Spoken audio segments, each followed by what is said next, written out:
Parla tifoso dell'Azzurra. Benvenuti in un altro video con le ultime notizie del Napoli. Se sei nuovo qui, non dimenticare di iscriverti al canale e lasciare un mi piace per sostenere il nostro lavoro. Nell'ultima partita contro il Verona il Napoli non è riuscito a vincere, ma i tifosi presenti allo stadio Maradona hanno applaudito la squadra per la prestazione e la curva ha ricominciato a cantare.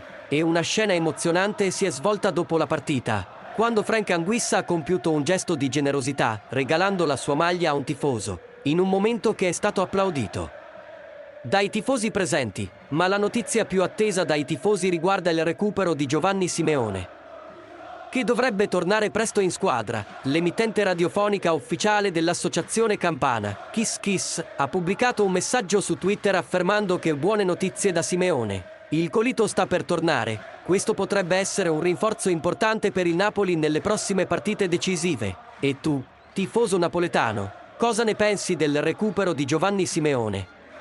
Farà la differenza nelle prossime partite? Lascia la tua opinione nei commenti e non dimenticare di lasciare il tuo like e di iscriverti al canale per essere sempre aggiornato su tutte le novità di Azzurra.